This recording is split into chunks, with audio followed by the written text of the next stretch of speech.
c'est-à-dire il y avait plusieurs points yu ñu war a wax ci point yi voyage Ousmane Sonko ci la bokk. kaaw Ismaïla Madior ci la bokk. CPI bi nga xamante ni effectivement un des juges xaw ma un magistrat foofu dafa am ay jafe-jafe. non seen kii bi la kay ci boppam. tu vois les juges kii. tous ces points là ci la bokk c'est-à-dire quasiment 90% du temps.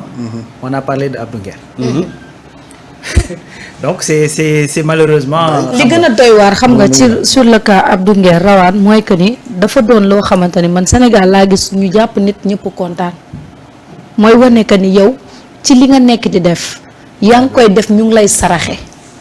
waaw des fois nag day am malheureusement parfois quand tu parles damay wax ni nit soo amul xam-xam da ngay yaru. waaw waaye mënoo ñàkk xam-xam ba pare yaradi ko. am na benn groupe bu ñu doon def.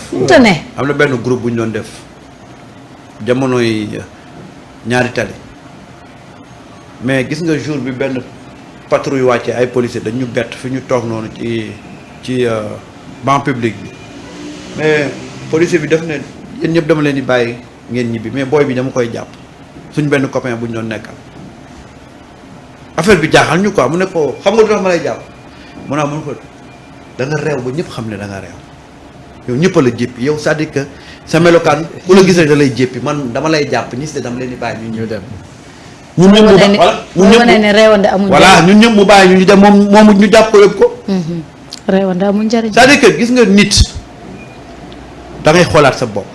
bul nangu ku la. imaginer ñu jàpp nit Sénégal yëpp kontaan. wallaay. Sénégal yëpp kontaan. mooy wane ni sa nekkin rafetul woon. d'accord war ma bàyyi la nga dem. Concernant li gars yi di déclaré que Ousmane Sonko mooy parrain des insulteurs je pense que doyen en a. li mu ci wax dëgg yàlla historique bi leer na nañ. donc saaga moom gars yi dañ ko fay fekk xam naa ne sax fi lañ koy bàyyi. parce que ñëpp mënuñoo yem état d'esprit yar yi tolloowul am na ñoo xamante ne quel que soit alpha am na kaddu yoo xam du génn seen gémmiñ. maintenant que mu dem bu fekkee ni dem seeti Azoura mooy tekki ne effectivement il est parrain c'est-à-dire il va demeurer le parrain. parce que nag wax dëgg fa yàlla xam nga Sénégal moo en fait nit ñi des fois dañuy wax selon rek les circonstances mais dañuy wax selon effectivement une certaine constance wala certains principes. Ousmane Sonko c'est vrai que Ousmane Sonko la benn nit la yaa ngi dégg. mais tey il est le premier ministre du Sénégal est-ce que yaa ngi dégg. il est effectivement un président de parti ñu jàpp un militant de son parti ñiy taxaw di wax naa mënuñoo dissocier Ousmane Sonko PM Ousmane Sonko président de parti et cetera parce que même nit ki la je leur demande tout simplement bis bu le président Diomaye signé un décret ba Ousmane Sonko war ko contresigner ba jël signature am def ko jël cachet Pastef def ko ci décret bi su boobaa nañ ma wax fan la ñuy exécuter décret boobu te pourtant c'est la même personne qui a les deux cachets yor cachet présidence Pastef yor cachet premier ministre mais bu ñu ko joxee décret bu war a fal fii nit mu dem contre signé ko def ci cachet Pastef kooku du xëy.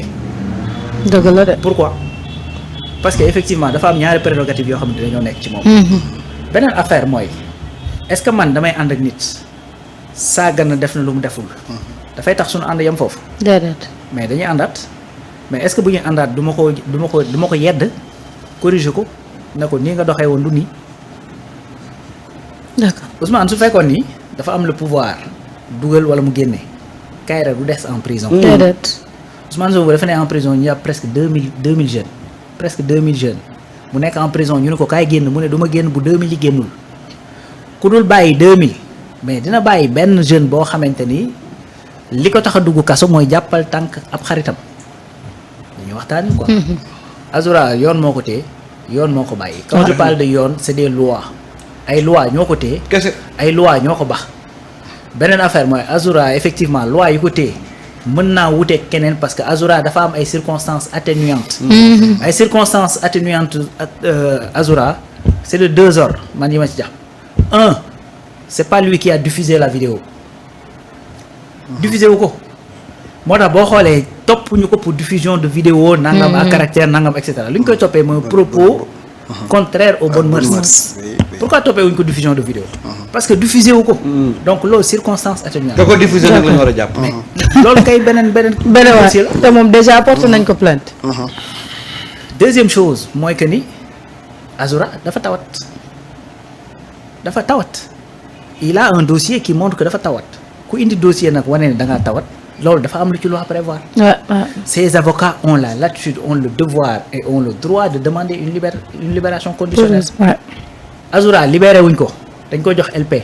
Liberté provisoire dafa war a taxawaat le 22 pour ñu atte ko. 22 inchallah. C'est ça.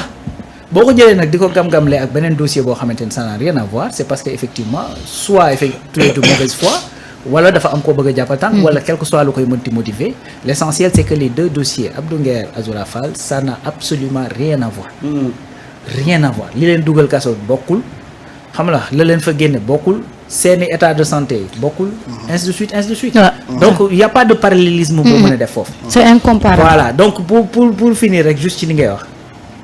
Parce que en réalité j'ai vu que ki ñu naan moom moo diffusé vidéo bi il se targue de déposer une plainte contre le journal Yoor Serigne Saliou Gueye disant que dañ ko traité de quelqu'un d'indigne. Mais quand tu fais un acte qu'on peut qualifier d'indigne mais qu'est-ce que tu veux qu'on dise? Parce que tey pour man yow niveau bi ngay woote dayoo bi nga ne foofu nga nekk un avocat au barreau de Paris pour man waroon ngaa bañ a wàcc ba toll foo xamante ne da ngay jël vidéo Azoura nga di ko balancer. mais moo ko def. non loolu la ñuy wax je sais pas moo ko def ko en tout cas man gisuma fu mu ko weddee. weddiwu ko de. man gisuma fu mu ko weddee. gisuma ko fu mu ko weddee mais gis naa fu mu attaqué Serigne Saliou Gueye. waaw te ci attaque gu Serigne Saliou Gueye bi. dafa ne naka ngeen mën a waxee koo xamante ne ngeen wérul. pour génne ko des liens de la justice. moo wëlbatiku man di ma porter plainte. waaw maanaam dof ni muy porter plainte noonu la ko waxee. c'est ça la question. non il n'a jamais nié ça. c'est ça donc. yow su fekkee loolu nga la question boobu nga posé léegi donc droit amul droit. wax dëgg yàlla su fekkee ni dafa ñàkk xelam amatul droit. c'est grave. mais loolu pour venant d'un avocat. xam nga am na yoo xamante ne nag man pour man. il est tombé si bas de. mais bëgg a jot ci Ousmane Sonko mais cherche d'autres moyens. tu es un avocat tu es un intellectuel comme tu dis et cetera mais à chaque fois que tu as un problème avec ñi nga àndaloon. ça da ngay beru daal di kii te li tax may wax loolu c'est parce que y a des précédents. da ngaa jógee Dakar dem dikk am problème ak Macky Sall. bëgg a dem élection boolewuñ la nga mere waa ji. comment tu peux comprendre que Maître Moussa Diop soit l'avocat de Abdou Nguer. ban magie de la vie moom moo war a mën a expliquer loolu. ça veut dire que yow tu es en train même yow dem quoi qu'on dise nekk ci kaso neexul. Abdou Nguer am nay mbokk. am na ñu ko bëgg peut-être ñooñu bëgguñu mu nekk foofu. man xam naa ko bëgg. dem na ko seeti sax. tu vois waaw donc kan moo ko bëgg. moom ñooy toog sànq rek ñoo nekkoon. waaw ñu naan ko yow ci sànq. non yaana bariwul sax yaana am na ñu bari am na ñu ko bëgg parce que bu ñu demee ba benn chroniqueur toog ni Ousmane Sonko dafa mën nitam loo ko mënti waxal. ndax Abdou Nguer ñi ko daan message di koy woo naan ko booy yaa fi ne yaa tere ne la nguur gi te des anciens ministres. encore kenn ci ñoom seetiwu ko. il n'y a pas de solidarité. en fait li ma bëggoon sax wax foofu. c'est juste pour dire que tey maanaam lan moo war a dugal Moussa Diop. ci mbir mi. frustré la. parce que effectivement il est en train d'utiliser peut-être la souffrance d'un jeune Sénégalais boo xamante dañ ko instrumentaliser dugal ko ci quelque chose qui le dépasse. nga bëgg a jaar tremplin ci moom pour jot kan. Ousmane Sonko bu nga xamante ni tey bu ñëwoon Dakar la yow face à face corps à corps am na nu muy demee noo xamante ne da nga naan ko saa nañ bàyyi yëf yi set. c'est-à-dire voilà sew bi nekk ci loolu ba moo tax tey bu quand Serigne Saliou Gueye dit Moussa Diop ou le comble le summum de l'indignité. mais quelque part tu comprends pourquoi il se questionne comme ça. xam la yow yamoo ci loolu nag de ñi ngi wax loolu pareeguñu ba nga dugal Azoura c'est-à-dire tu vas exposer un jeune buñ naan. physiquement il est malade. Mentalement il est instable nga jël ko exposer ko juste effectivement pour assouvir sa ay besoins yoo xamante ni donc mi ngi noonu en tout cas ce pays là il faut ñu régler ko. il faut que devienne plus serein. li ma doon wax. ñu dans le cadre de nos coalitions là. Il y a des gens qui faisaient partie de la coalition parce que quand Marc wax non il fait partie de votre coalition mais il y a des gens qui faisaient partie de la coalition mais ils n'étaient pas membres de la coalition il faut ñëw pour dañ kumpa xam lan lañ fay def lan lañ fay liggéey après ils font leur rapport. waaw donc après nag après ngay gis à travers des faits des gestes et des actes waaw parce que normalement quelqu'un qui est dans la coalition il peut être l'avocat de Abdou Nguer. c'est paradoxal. Khadim